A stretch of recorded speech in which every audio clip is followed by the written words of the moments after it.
Hey, Dishin Days fans, welcome to a special sit down. I am your host, Tony Moore, and I'm also joined by Justin Harold. And we are here with Robert Scott Wilson, Camila Banus, and Lamon Archey. Good morning, y'all. How are you guys? Morning, everyone. Good morning. Good morning. Good to see you. So first off, Camila, 10 years of playing Gabi. Congratulations on that. How have you incorporated your own personal experiences into the character of Gabi?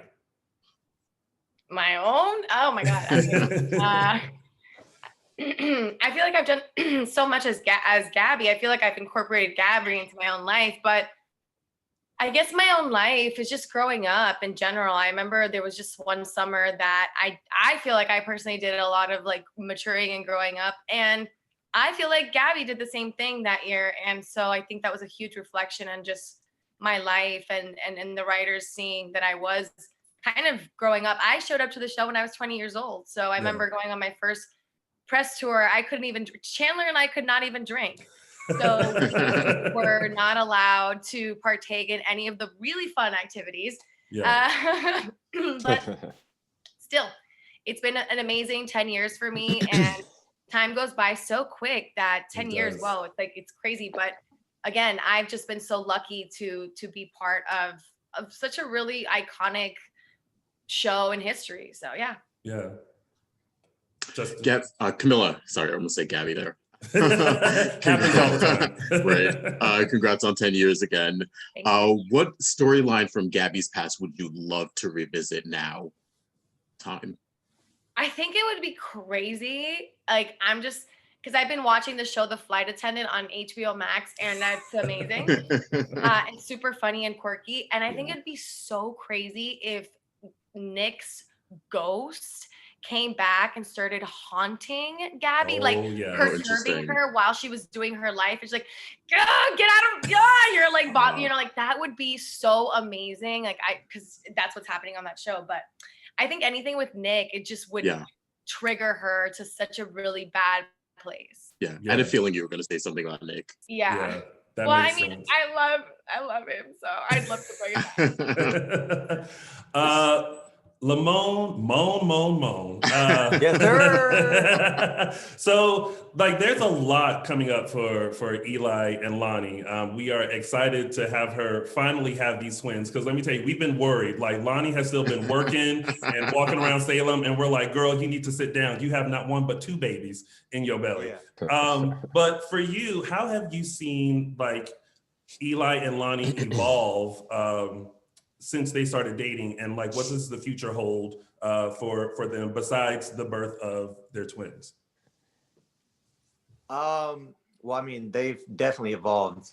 I'm sure when they first started interacting, they didn't get along at all. Yeah. Mm-hmm. So I mean, they've basically come full circle to now being married with twins on the way. Yeah. So to answer your last question, what do I see coming in the future? Well, we have Jack A, who is coming to the show very, very soon, and which I'm extremely excited about. I know a lot of people are as well.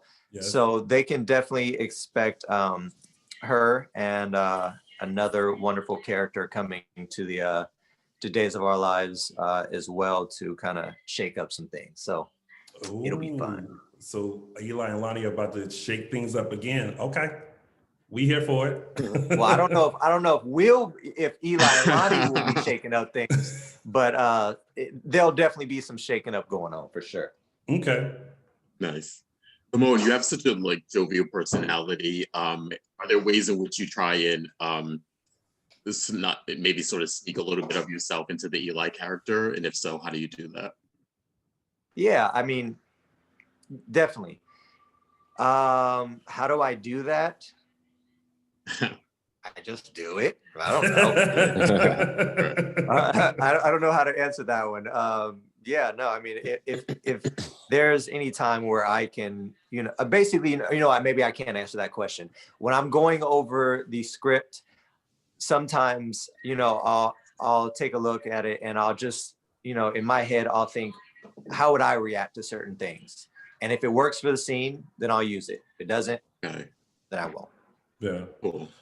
Mr. Robert Scott Wilson, Ben has definitely been through a lot since he has arrived in Salem. Which storyline for you has been the most challenging and rewarding for you as an actor? I mean, I think maybe all of it in Cadence is just trying to,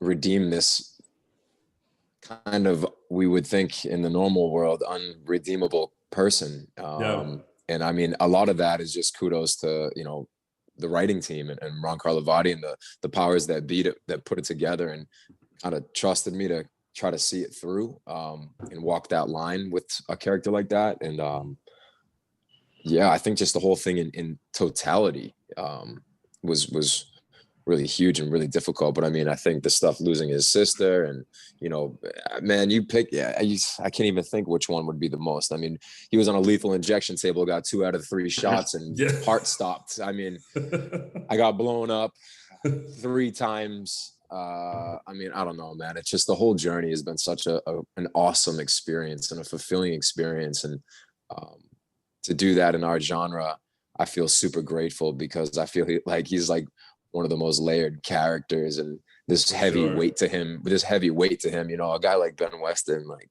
I don't know, I feel like if I was ordering a coffee as Ben Weston, there's a lot of weight to that because who knows what this barista thinks of me across the counter, and I don't know, I really enjoy it and I'm really grateful to kind of take the trip with him. Nice. Rob, you've had a lot of heavy storylines the last few years. If you had your way, would you be interested in doing something lighter in the future, or maybe a little bit more comedy on the show? Or no, absolutely. Like I'm a big fan of kind of wallowing in the drama and the heavy stuff. I really enjoy it in a crazy way, but I love finding the humor in everything. I think that's our job, no matter what, even in crazy circumstances where there may not be a lot of humor. It's our job to find that, it's our job to kind of, thread ourselves into this where we can. And luckily, even under some wild circumstances, there is a crazy bit of humor that's coming up in this next arc here for Ben and this story with, finding if Sierra's alive, and there's a certain character that he's going to be involved with. And this dynamic is just hilarious, and this person is incredible. This person's incredible, so I'm really excited to see how that turns out. Oh, cool. Nice. For sure. With Days celebrating their 14,000th, that's a mouthful, episode, was there ever a moment for you guys as Days celebrated their milestone episodes for you that you remember that you kind of hold near and dear to you? Is there like a milestone for you all with being on the show? I mean, every time we have any of these like 1,000 things, we have these little celebrations that we just kind of get together in the middle of the day for, and someone will come out, Ken will come out and speak, and Albert will speak, and it's always super touching. But I remember particularly my first one. I was like, whoa, what is this? Yeah. Like, we get together, there's like a pizza party, like. Oh, I'm all for a pizza party. Is there free food here? Oh, there is. Okay. And so, I mean, it's just to see everybody stop and come together, and to see just even cast and crew. And we do this big photo with everybody, first cast, then crew, and then cast and crew together.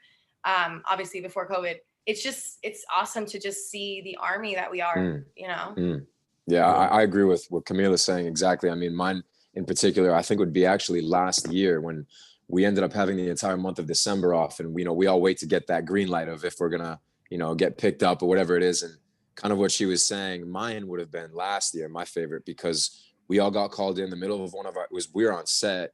And we got called over to one of the studios and one set in particular, and Ken comes out, and I don't know about everybody else, but I had this kind of jarring feeling in my stomach that was like, oh God, is this the moment where we get some bad news? No, I thought it was gonna go. Yeah, it was that moment for me. And that for me was kind of like, yeah, let's fucking do this. Let's keep this thing going.